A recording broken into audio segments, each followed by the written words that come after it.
Welcome back to Your Hour. Joining me now is Chief E.S. Lewis. And you were on, about a month ago or so, and we talked about your gun buyback program. That's correct. And you held that towards the end of the month. What was the date? That was conducted on March 30th. March 30th, okay. So tell me, how did that go? It was a great success. We had a lot of great support from many. We gave thanks and praise. We also offered spiritual consultation during that time, and ComCare did lend us some support. When you say it was a success, wind up? All firearms that were acquired were destroyed. And then there were a document that was done through the city of Wichita and ATF to let them know that that's exactly what was done to those firearms, that they were totally destroyed. Okay. Well, you know, a lot of people realize that Your Hour brought us on the edge, so we reach everywhere. If someone is interested in this type of a program in their own hometown, what can they do? Yes, we know that your program is broadcast around, so we would encourage in the gun back to please check with your local law authorities about the laws and policies pertaining to gun buyback, and possibly conduct one in your area. Yeah.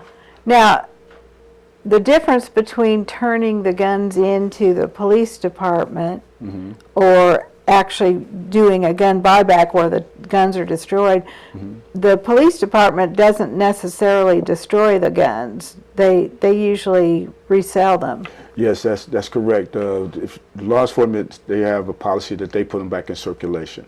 But being that seeing that we're serving self-governing nation, we have the authority to destroy those firearms. Yeah. Well, and it just makes so much sense. There's so much violence. There's so much gun violence. And it's not always just people shooting other people. Sometimes people are killing themselves. Yes. And everybody has access, it seems like, us to guns. Yes, that's true. And it's too much these days. Too many guns in circulation. And law authority, they don't have the authority to destroy them. Yeah. If they turn to local police or sheriffs, they put them back in circulation. We as a sovereign nation, we have to destroy. That's exactly what we do. That's good. Yeah, one saved life. Yes, that's correct. So I think that's really important. So tell me a little bit about your organization.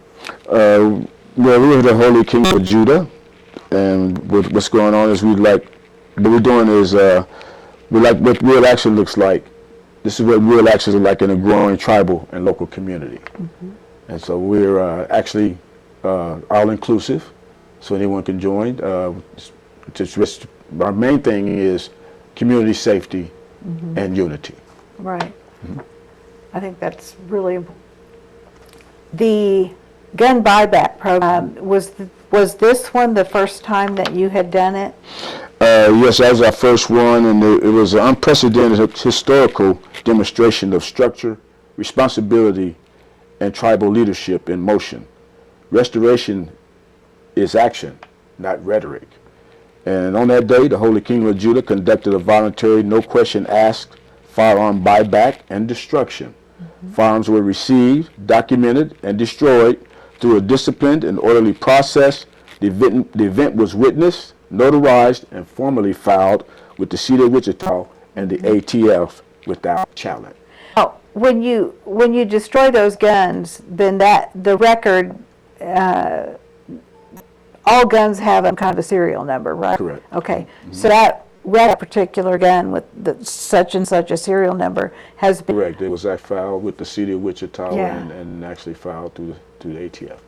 So I'm wondering, you know, a lot of times when they're trying to trace back a gun to a crime, connect a gun to a crime, it's still going to show up that gun, that particular serial number, but it's also going to show them that It doesn't exist anymore. It doesn't exist anymore. But any firearms that may have had a deface on them, like remove serial numbers, anything like that, they weren't used for destruction. They were set aside. They would have been set aside for law enforcement to have those guns. I see. Okay. Well, yeah, because of ongoing investigations and that type of thing. Correct. Sure. Well, that makes a lot of sense. Correct. So, are you going to have another one anytime soon? As successful as this one was, we planning to maybe have it as an annual event. Okay. Maybe by next year, 2027.